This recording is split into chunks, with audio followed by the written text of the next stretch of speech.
Мужчина по имени Алексей служил в армии много лет и прошел через множество испытаний. Но самой суровой проверкой для него стала война в Чечне. Все, что он видел и пережил во время боевых действий, оставило в его душе глубокие шрамы. Но он не сдавался, и когда в 1996 году война наконец закончилась, Алексей вернулся в свое село, решив начать новую жизнь.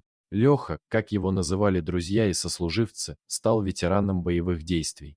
За свою службу он получил множество наград и в прибавок много денег. Это привлекло внимание окружающих, и вскоре Алексей стал почти самым богатым человеком в глухой деревне. Его дом стал символом успеха и процветания, а его просторные земельные участки были образцом роскоши для местных жителей. У Алексея был верный друг, Алабай по кличке Шторм. Этот пес был его верным спутником на протяжении многих лет, как в военное время, так и в мирное. Шторм был не только преданным и храбрым, но и невероятно умным. Он всегда чувствовал настроение Алексея и был готов броситься на помощь в любую минуту. Однажды вечером, когда Алексей сидел на веранде своего дома, он почувствовал странную тревогу. Что-то сказывалось на его инстинкте, и он понял, что что-то необычное происходит. Внезапно, из-за зарослей кустарника, во двор вошла группа мужчин. Узнав бандитскую братву, Алексей понял, что его жизнь в опасности. Братва приближалась к Алексею с намерением убить его и отобрать все его богатства. Страх охватил сердце ветерана, но он не собирался сдаваться без борьбы. Но в момент, когда его уже поставили на колени, внезапно раздался лай.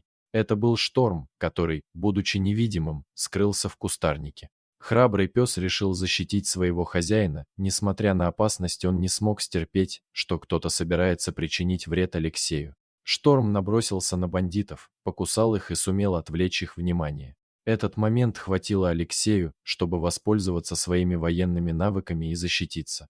Бой был жестоким и кровавым, но Алексей смог одолеть всех нападавших. Братва, испугавшись отваги и силы ветерана, быстро покинула его участок, оставив за собой лишь следы страха. Алексей, сидя на коленях и оглядываясь по сторонам, понял, что его верный друг спас его жизнь.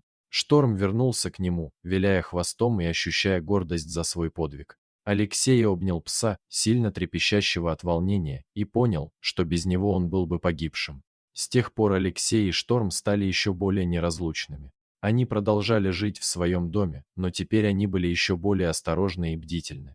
Легенда о их подвиге распространилась по всей деревне, и Алексей стал символом силы и храбрости для всех. Мужчина по имени Алексей и его верный Алабай Шторм продолжали защищать свою землю и свое село от зла.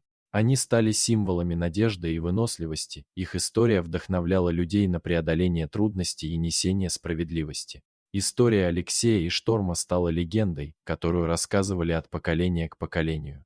Она навсегда останется в сердцах людей, напоминая им о силе веры, дружбе и отваге. Дорогие друзья, если вам понравилось видео, поставьте лайк, а также подписывайтесь на канал, где найдете еще много интересного.